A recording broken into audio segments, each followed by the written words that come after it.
राधे राधे। आप सभी को पाडली नवमी गुप्त नवरात्रि की नवमी तिथि की ढेर सारी शुभकामनाओं के साथ मेरा प्यार भरा नमस्कार। आज इस पोस्ट में जानेंगे पाडली नवमी कब मनाई जाएगी, पूजा का शुभ समय के साथ इससे जुड़ी सारी महत्वपूर्ण बातें। हर वर्ष आषाढ़ माह के शुक्ल पक्ष की अष्टमी तिथि के अगले दिन पाडली नवमी मनाई जाती है। ये दिन अक्षय तृतीया की तरह शुभ कार्यों के लिए श्रेष्ठ माना जाता है। ज्योतिषियों की माने तो पाडली नवमी स्वयं सिद्धि तिथि है। इस तिथि पर सभी प्रकार के शुभ कार्य कर सकते हैं, साथ ही शुभ कार्यों की शुरुआत कर सकते हैं। इसके लिए किसी ज्योतिष से सलाह लेने की आवश्यकता नहीं होती है।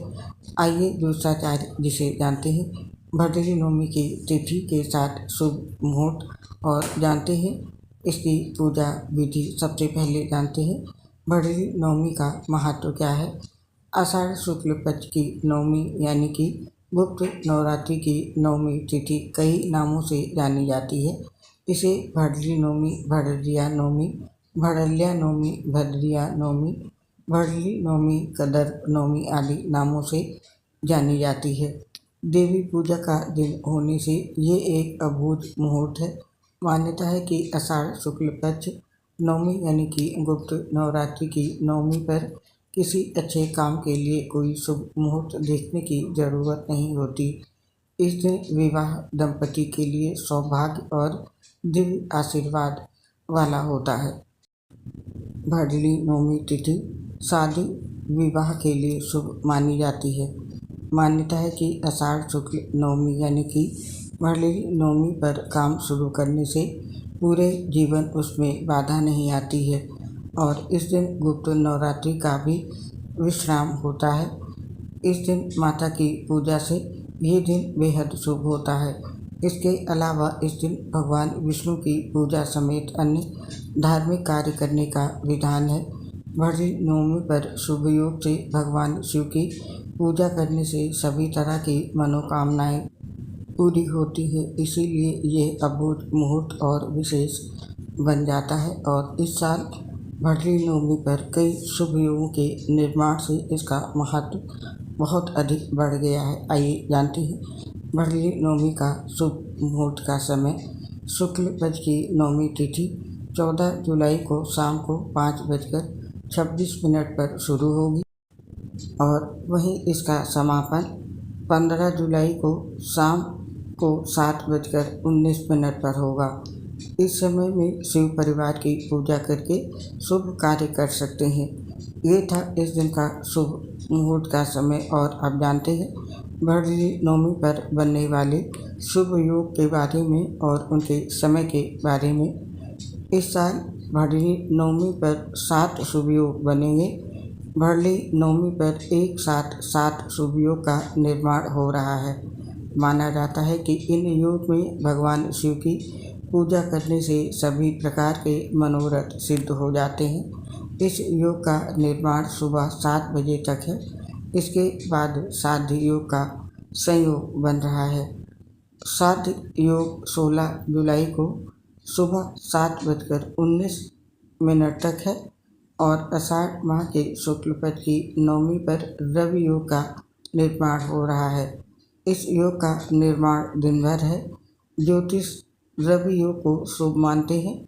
पाडली नवमी पर शिव वास का भी संयोग बन रहा है और पाडली नवमी पर अभिजीत मुहूर्त का समय है दोपहर में 11:59 से लेकर के दोपहर के 12:55 तक। और इसके साथ ही इस दिन बालव, कौलव और तैतिल योग का भी निर्माण हो रहा है। ये थे इस दिन के शुभ योग और संयोग का समय। और अब जानते हैं शिववास में पूजा क्यों करनी चाहिए। शिववास में पूजा करने से कई बड़े लाभ मिलते हैं। इसके अलावा इस साल पाडली नवमी पर शिववास अनुकूल है। इस योग में भगवान शिव की पूजा करने से सभी प्रकार के मनोरथ सिद्ध हो जाते हैं। इस समय में शिव परिवार की पूजा करके शुभ कार्य कर सकते हैं। और अब जानते हैं पाडली नवमी पर किस तरह से पूजा करनी चाहिए। भरली नवमी पर सुबह जल्दी उठें और स्नान के बाद घर के मंदिर में भगवान गणेश की पूजा करें। इसके बाद देवी दुर्गा की पूजा शुरू करें। दुर्गा माँ के साथ शिवलिंग की भी पूजा करेंगे तो बेहतर रहेगा। साथ ही देवी देवताओं का जल, दूध, पंचामृत, शहद और फिर जल से अभिषेक करें। इसके साथ ही देवी माता को लाल चुनरी चढ़ाएं, लाल फूल चढ़ाएं। साथ ही सुहाग का सामान जैसे कि चूड़ियाँ, चुनरी, कुमकुम, सिंदूर, बिंदी, मेहंदी, साड़ी, आभूषण आदि चढ़ाएं और हार फूल से श्रृंगार करें। साथ ही शिवलिंग पर बिल्वपत्र और धतूरा चढ़ाएं। साथ ही चंदन से तिलक करें। भगवान को दूध से बनी मिठाई का भोग लगाएं और धूप दीप जलाएं। इसके साथ आरती करें और पूजा के अंत में भगवान से जानी अनजानी गलतियों के लिए क्षमा मांगें। इसके बाद भक्तों को प्रसाद बांटें और खुद भी लें। पूजा में शिव जी के मंत्र ओम नमः शिवाय का और देवी दुर्गा जी का मंत्र ओम दुम दुर्गाय नमः का जाप कर सकते हैं। और अब जानते हैं भरली नवमी की पूजा के दिन, पूजा के समय हमें कौन से शुभ कार्य करने चाहिए। हिंदू शास्त्रों के अनुसार भरली नवमी के दिन भगवान लक्ष्मी नारायण जी की पूजा की जाती है और भरली नवमी की पूजा करने के लिए सुबह घर की साफ सफाई करने के बाद स्नान करके पूरे धुले कपड़े पहनकर मौन रहकर पूजा अर्चना करनी चाहिए।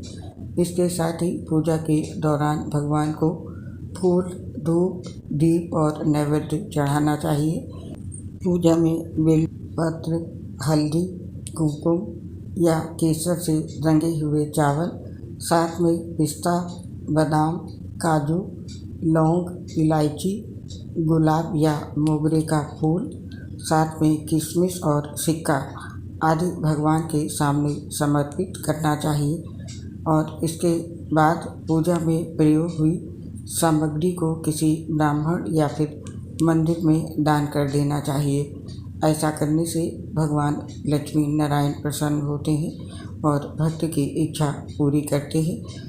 तो भरली नवमी पूजा करते समय भगवान को ये सभी चीज़ें ज़रूर अर्पित करें और उसके बाद सामग्री को ब्राह्मण या मंदिर में दान कर दें। और अब जानते हैं इस दिन का विशेष उपाय। भरली नवमी के दिन भगवान लक्ष्मी नारायण के मंत्र का जाप करें। इस मंत्र के जाप से सारी मनोकामनाएं पूरी होंगी। ये इस दिन का विशेष उपाय है। हिंदू पुराणों के अनुसार इसी दिन इंद्राणी ने व्रत पूजन के माध्यम से देवराज इंद्र को प्राप्त किया था। इस दिन पूजा के दौरान ओम श्री लक्ष्मी नारायणाय नमः इस मंत्र का 108 बार जाप करने से मन वांछित फल की प्राप्ति होती है। ये मंत्र सुबह व शाम को जरूर करना चाहिए। तो अपनी मनोकामना को पूरा करने के लिए, मन वांछित फल पाने के लिए इस दिन इस मंत्र का जाप सुबह व शाम के समय करें।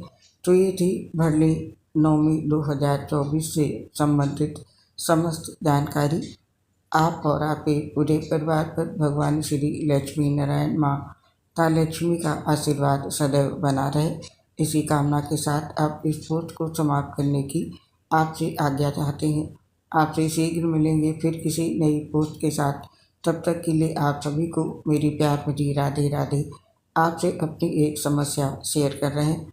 हम बहुत ही गंभीर बीमारियों से ग्रसित हैं, जिसकी वजह से पोस्ट बनाते समय काफ़ी परेशानी होती है।